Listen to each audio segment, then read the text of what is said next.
importante para a igreja. E vamos tentar colocar isso dentro de um contexto histórico específico e, a partir daí, dividir em três pilares importantes. Primeiro pilar, então, é baseado nesses três volumes aqui, irmãos, certo? Esses três volumes, que é Holy Scripture, que é a Escritura Sagrada, são três volumes que tratam diretamente sobre o tema.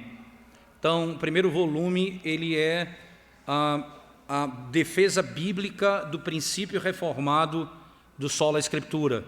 Então, aqui é só o volume 1 tratando de argumentos bíblicos sobre o tema do sola Escritura, ok?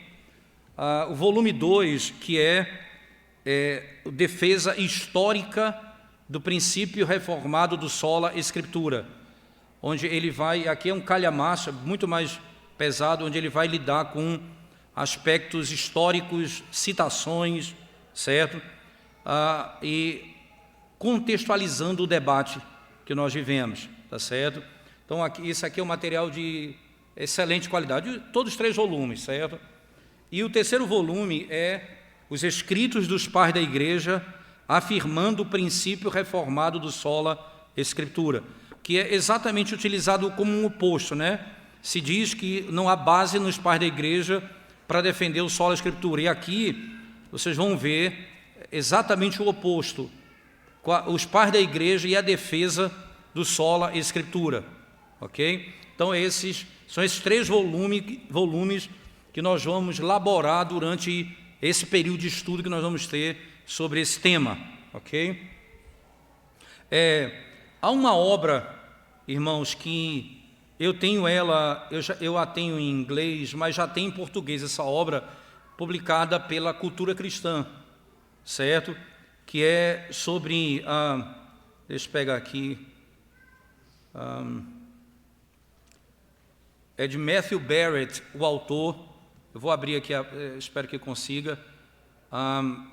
O título da obra em inglês é A Palavra de Deus, Somente a Palavra de Deus, certo? Somente a Palavra de Deus. É isso aí. E aí você tem o tema sobre a autoridade das Sagradas Escrituras, né? E aí a pergunta, o subtópico do livro é: o que os reformadores ensinaram, segunda parte, e por que isso ainda é importante? O que eles ensinaram e por que isso ainda é importante? Então, esse livro ele é dividido em três partes, certo? A primeira parte é sob a palavra de Deus. Então, na realidade, a ideia é a seguinte, a palavra de Deus sob ataque, certo? Então, ele vai mostrar ali no período da reforma e um pouco antes que o embate com os reformadores era um embate em defesa do sola Escritura. Ele vai mostrar isso na obra dele. A segunda parte é a palavra de Deus na história da redenção. Então ele vai mostrar como que o cânon foi formado e a importância desse tema à luz da estrutura do cânon. E a terceira parte, certo, é o conteúdo da palavra, o caráter da palavra de Deus e o seu conteúdo. O caráter da palavra de Deus e o seu conteúdo. Então, essa obra também, que já está em português, é uma série, irmãos, que é Sola Escritura, Sola Fide, né, Solos Christus. Então, são várias obras, já estão em português pela Cultura Cristã, né, e vale a pena adquirir, certamente, é um material muito rico nesse sentido. E um outro volume, irmãos, que ainda eu não posso mostrar aqui porque eu não posso projetar, mas eu estou fazendo um apelo, na realidade, para projetar, né? Não, vamos chegar lá. Tem um detalhe interessante, é que uma obra de William Perkins, um puritano do século XVII, ele tem ali, são 10 volumes a obra dele, o volume 7, que é uma obra espetacular. O volume 7 só trata sobre esse assunto do catolicismo romano, os pais da igreja e a teologia reformada. Então, é de uma riqueza impressionante. O volume 7, só o volume 7, certo? Agora, se você lê William Perkins, como eu tenho lido durante algum tempo, você vai se impressionar como em todos os tópicos doutrinários ele mostra como que o catolicismo romano utilizou equivocadamente aquele assunto. Certo? Então, em muitos lugares, mas o livro 7 é um tratado singular, onde ele só lida com isso totalmente no capítulo 7. Ok? E mais 2 livros que eu queria citar aqui também, certo? Um é também do pessoal que escreveu esses 3 volumes, que é, certo, as afirmações e as contradições da tradição católica romana. As afirmações e as contradições. Então, é um livreto que é quase como um resumo de muita coisa que está aqui, certo? Então, por exemplo, sem, obviamente, entrar em muito detalhe, ele cita alguns tópicos. Deixa eu pegar aqui rapidamente, irmãos. A autoridade da Escritura, tradição, cânon, papado, Maria, a necessidade da igreja e do sacramento para a salvação, sacerdócio, batismo, a Eucaristia, confissão e penitência, purgatório, indulgência, não há salvação fora da Igreja Católica Romana, justificação, arrependimento e fé, não é? Então, isso aqui, esse livreto, ele lida com esses tópicos, mostrando os argumentos bem pontuados do argumento reformado contra esse princípio. E aqui é uma outra obra de Robert Raymond, que é esse material aqui, irmãos, é um espetáculo, eu diria. O título do livro é Conflito entre Roma e os Reformadores. Por que esse conflito deve continuar? O nome de filme, né? Por que deve permanecer, né? Então, é o que está no subtítulo. Por que esse problema, essa luta tem que continuar? E aí ele vai mostrar, certo, alguns tópicos também que são de grande valor para nós. Citando apenas os tópicos, irmãos. A autoridade dupla da Igreja Católica Romana, a visão romana da Escritura, a visão romana de tradição, o papado e a infalibilidade papal, o veredito da história da Igreja e as declarações papal de Roma, o caráter apóstata da tradição romana. Então, ele vai lidar com a doutrina da justificação pela fé, certo? E a questão mais recente, que é a tentativa de dizer que o catolicismo romano e o protestantismo já não tem mais diferença e que eles podem ser tratados como irmãos sem nenhum problema. E ele diz que esse é um dos graves problemas que o protestantismo tem enfrentado nesses dias. Ora, essa vai ser, vamos chamar assim, um pouco da bibliografia que nós vamos utilizar nesse assunto em particular, certo? Nesse assunto em particular. Mas eu queria aqui, irmão, só trazer, na primeira parte do volume 1, certo? Ele descreve, na introdução dessa obra que eu quero utilizar para o pouco tempo que temos, o momento de um dos debates entre os reformadores e a Igreja Católica Romana, um debate público, isso aqui, de fato, um debate público. Então, deixa só eu vou seguir aqui o argumento e vou lendo para vocês, quero que vocês prestem bastante atenção nisso. Veja aqui. Em uma época em que os evangélicos não são mais referidos como heréticos, mas como irmãos separados pela comunhão de Roma, um ecumenismo sutil, mas perigoso, está ganhando espaço dentro do protestantismo. Este ecumenismo assumiu muitas formas, uma das quais foi o destaque dos acordos de 1994 e 1997, que era conhecido como ECT, que na realidade é Evangelical Catholics Together, né? Mas a gente traduz em português evangélicos e católicos juntos. Então, 1994 e 1997, colocaram, e alguns pastores famosos assinaram esse documento dizendo que nós não precisaríamos mais evangelizar os católicos romanos, porque não havia mais diferença, né? E esses acordos, segundo o autor, são tentativas de alguns líderes evangélicos e católicos romanos de reconciliar antigas diferenças entre as duas comunhões. Né? O apelo é para deixar de lado as diferenças doutrinárias e nos unirmos para lutar contra a rápida secularização e o declínio moral que engolfam nossa cultura. E veja como é interessante isso. Nesse período de confusão política que nós vivemos, isso passou pela cabeça de muita gente.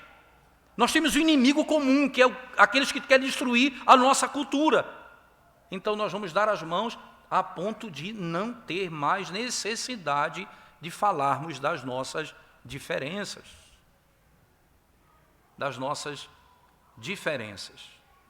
Não é? E aí, aqueles que participaram de sua formulação desse documento, acreditavam firmemente que Roma e o protestantismo compartilham um evangelho comum e uma fé baseado em credos antigos e, portanto, muito mais nos une do que nos divide. Na verdade, porém, as diferenças doutrinárias essenciais que nos separam não podem ser descartadas com tanta facilidade. Não podem ser descartadas. Principalmente a doutrina da justificação pela fé. Além de outras, irmãos, mas a doutrina da justificação pela fé. E aqui o autor, no volume 1, ainda diz assim: a última década testemunhou um desafio agressivo e ataque por parte dos apologistas romanos à fé protestante. Em particular, esses apologistas se concentraram em dois princípios fundamentais. Então, na medida em que nós fomos tentando um ecumenismo sutil, sofremos um ataque brutal contra a nossa fé. E nesse ataque brutal, né, 2 livros surgiram para dar força a esse tipo de argumento. O primeiro livro é Não Apenas pelas Escrituras, que foi editado por Robert Sangenis, e o outro, Não Somente pela Fé, também editado pelo mesmo autor. Veja, não somente pelas Escrituras e não somente pela fé. Ambos foram publicados em 1997. Esses livros demonstram claramente que o debate entre Roma e evangélicos está vivo e passa muito bem. O lado bom deles terem escrito esse livro é que tirou das pessoas aquela ideia infantil de que nós poderíamos ter comunhão, quando na realidade a diferença é profunda, e é profunda de fato. E aí vamos entrar no ponto que eu quero destacar mais ainda citando o volume 1 dessa obra na introdução. Historicamente, houve muitas dessas trocas, debates. Alguém se lembra de reformadores como Martim Lutero, Martin Bucer, Zwinglio, Pedro Viret, William Farel e João Calvino, todos líderes muito capazes e talentosos. Em certa ocasião,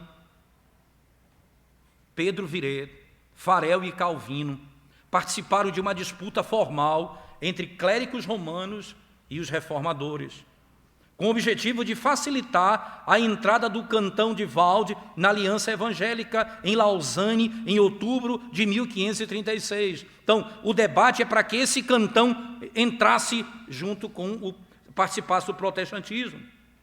Então, era um debate público em que os protestantes de um lado, não é, que aí o Calvino, Farel e Viret, juntos contra os teólogos católicos romanos. E visando isso em 1536. Nesse ano, sabe o que aconteceu em 1536? A publicação da primeira edição das Institutas de João Calvino. Calvino estava afiado. Ele é a primeira edição das Institutas não é, que passam por algumas revisões na sequência. Esse debate foi organizado, não é, dessa maneira. Farel e Viret foram convidados a defender a causa da reforma. Viret já estava em Lausanne, e Farel trouxe consigo de Genebra o jovem Calvino. Farel ofereceu 10 artigos, agora chamados de Artigos de Lausanne, em um sermão que expôs a substância e a estrutura do debate. Seguiram-se trocas de informações, e durante cerca de 3 dias, Farel e Viret acharam o processo muito difícil. Em seu esboço biográfico de Calvino, Emanuel Stickelberg escreve o seguinte sobre o evento. Veja o que é que ele diz nas palavras dele. Por 3 dias Calvino ficou em silêncio. Sempre que Farel acenava para ele, ele balançava a cabeça, dizendo não. E à noite, ele respondeu às censuras dos colegas, dizendo: você, Farel e Viret, sabem bem como responder a todas as perguntas. Por que eu deveria interferir? Farel, então, virou o rosto. É uma pena, disse ele, que você tenha tanto discernimento e tanto conhecimento e, ao mesmo tempo, tanta timidez. Farel diz a ele: é muito impressionante isso, o tanto de conhecimento que você tem, discernimento, e a sua timidez chama a nossa atenção. No entanto, no 4º dia, 5 de outubro daquele ano, a oposição fez um discurso cuidadosamente preparado, no qual acusava os reformadores de desprezar Agostinho e outros pais da igreja antiga, particularmente com relação à presença real na ceia do Senhor. Farel olhou para Viret, Viret de volta para Farel, Farel se levanta para responder, mas antes que pudesse levantar, o jovem Calvino levantou-se. Olhar fixo no rosto do acusador e disse: honra aos santos padres da igreja, aquele entre nós que não os conhece melhor do que vós. Tenha cuidado para que vocês não mencionem seus nomes sem saber o que vocês estão falando. É uma pena que você não os leia tão detalhadamente. Caso contrário, não fariam referências que vocês fazem sobre eles. Calvino levanta e os acusa de não saber o que eles estavam falando. Vocês estão citando os pais da igreja e não têm o conhecimento que dizem ter. E Calvino, naquele momento, diz o historiador, assume o controle do debate e ele continua: mas a censura que você fez aos santos, doutores da antiguidade, me obriga a dizer uma palavra para protestar brevemente como você nos acusa injusta e infundadamente a esse respeito. Você nos acusa de condená-los e rejeitá-los totalmente. Acrescenta que é porque os sentimos contrários, não é? E eles são, de fato, hostis à causa de vocês, diz os católicos. Calvino diz: vocês dizem que nós não conhecemos porque sabemos que, se conhecermos, eles se mostrarão contrários à fé reformada. Calvino, então, continua: quanto à condenação, não deveríamos, de modo algum, nos recusar a ser julgados por todo o mundo como não apenas audaciosos, mas além da medida arrogante. Se mantivéssemos tais servos de Deus em tão grande desprezo como você alega, a ponto de considerá-los tolos, se assim for, não devemos nos dar ao trabalho de lê-los e usar a ajuda de seus ensinamentos,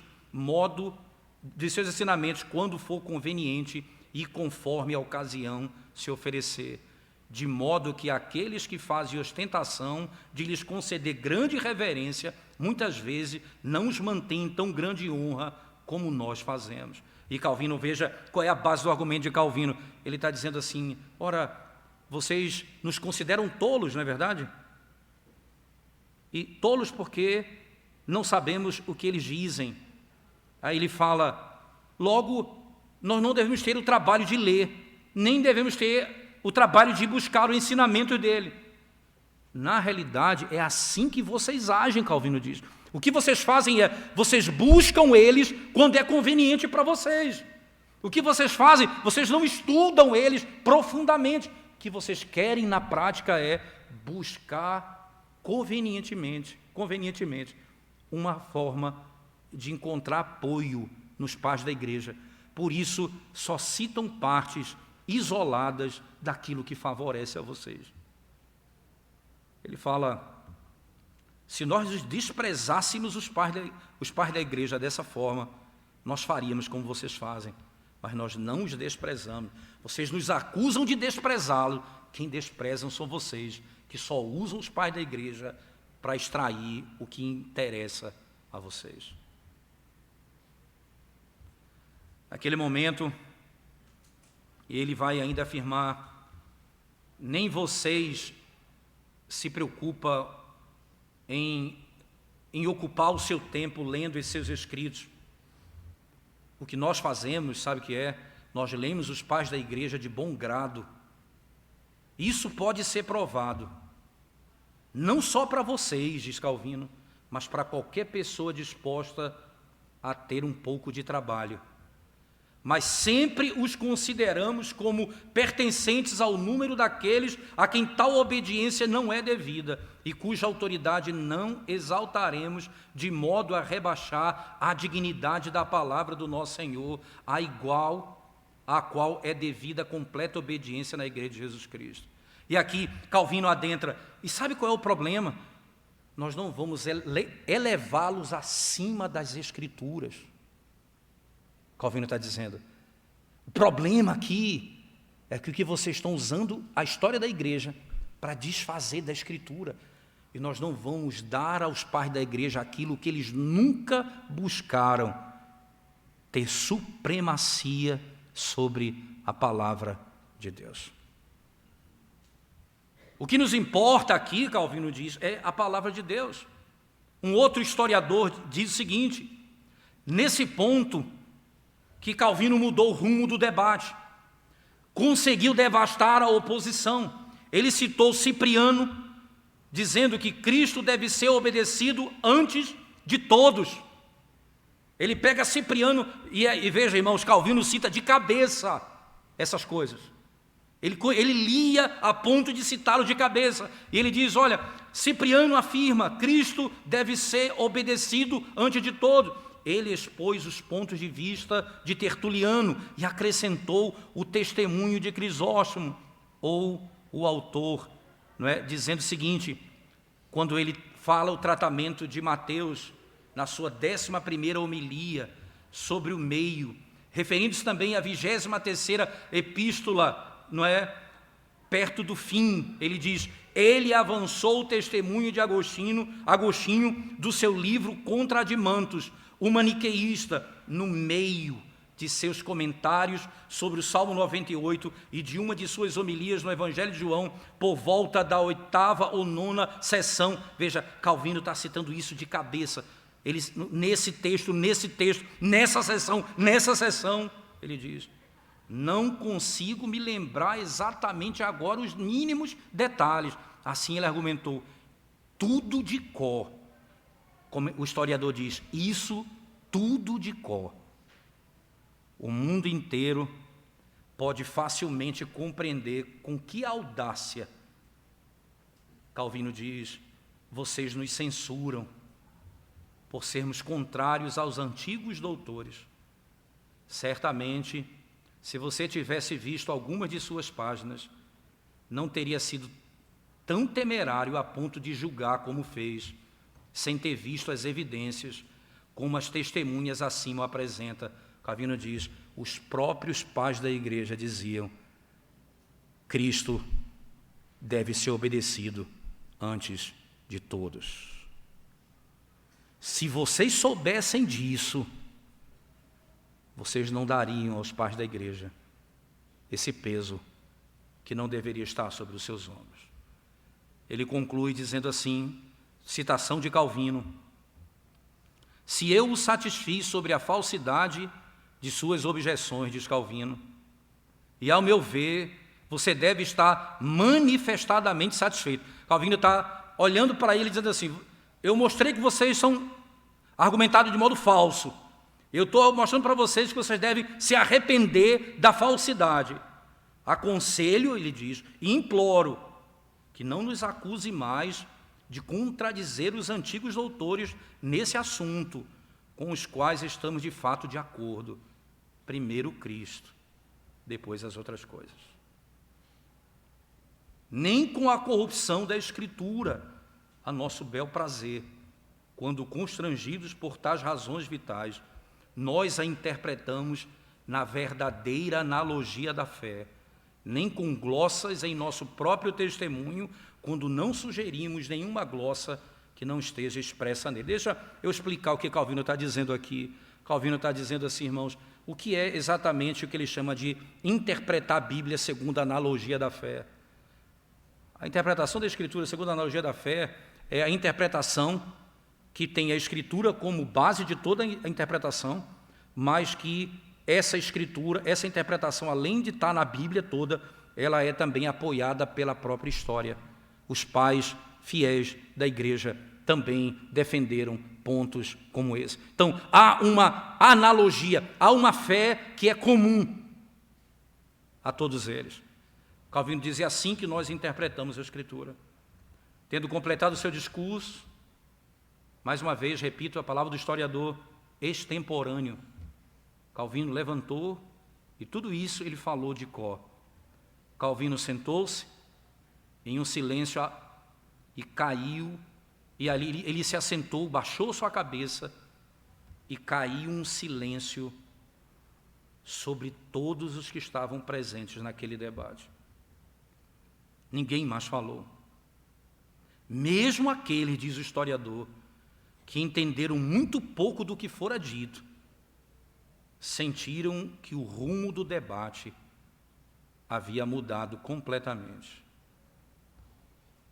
Ninguém se levantou para refutar, ninguém queria se expor, nem mesmo aquele que fez a acusação, nem mesmo o porta-voz.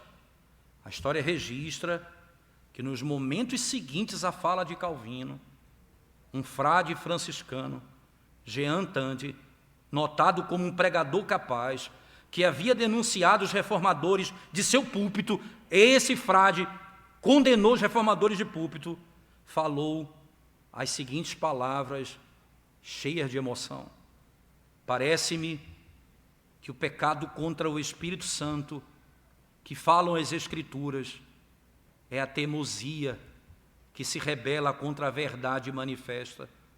De acordo com o que ouvi, confesso ser culpado por causa da ignorância que tenho vivido no erro e tenho difundido o ensino errado. Peço perdão a Deus por tudo o que disse e fiz contra a sua honra, e peço perdão a todos vocês pela ofensa que cometi com minha pregação até o dia de hoje. Eu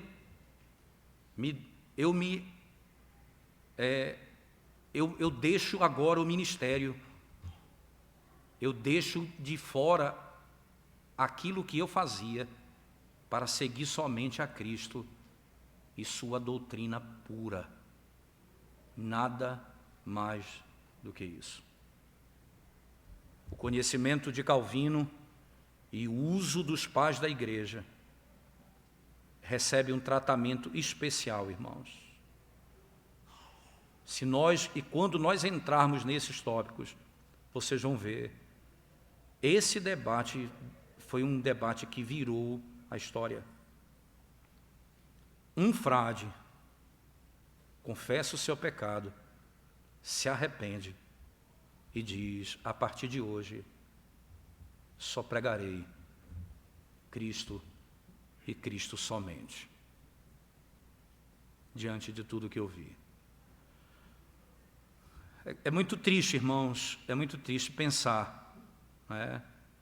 É muito triste imaginar que alguém olhe para essa história e que muitos foram mortos por causa dessa fé. E hoje, por causa de um bem-estar social, ou até mesmo de uma moral do mundo, são capazes de abandonar essa fé para viver em dias melhores apenas mais alguns anos nessa terra. Por que é tão importante retornarmos a esse assunto? Porque retornaremos, irmãos, ao amor que os nossos pais tinham pela palavra de Deus. E a importância desse tema para os nossos dias. Passamos 8 minutos, descumpri minha promessa. Queria chegar até 12, passamos 8 minutos. E na próxima semana, se o Senhor nos permitir, nós vamos adentrar literalmente a partir das Escrituras, tratando o que a Bíblia diz sobre o sola Escritura. Vai ser o nosso primeiro assunto, e a partir daí nós vamos nas Escrituras avançar até entrarmos na história e na prática disso na sequência, tá bom? Então, serão assim divididos: Bíblia, defesa na história do princípio da sola Escritura e os escritos dos pais da igreja sobre esse assunto. Assim será o tema, os 3 assuntos do nosso curso, ok? Vamos orar ao Senhor nesse momento e vamos nos despedir, irmãos. Obrigado, Senhor, pelo privilégio de podermos aprender mais um pouco da Tua Palavra. Obrigado pela bênção de podermos também entender, Senhor Deus, que o Senhor tem conduzido a Tua igreja e sustentado o Teu povo. Se não for a Tua graça e a Tua misericórdia, muitos já teríamos sucumbido. Ajuda-nos pelo amor do Teu nome, ó Deus. Amarmos as Tuas doutrinas, não apenas conhecermos, mas amarmos a doutrina do Senhor, para podermos glorificar o Senhor na nossa vida e ensinar com alegria aqueles que estão à nossa volta. Abençoa-nos e logo mais à tarde possamos juntos, mais uma vez, retornarmos para adorarmos ao Senhor com alegria e com gratidão no coração. Em nome de Jesus. Amém.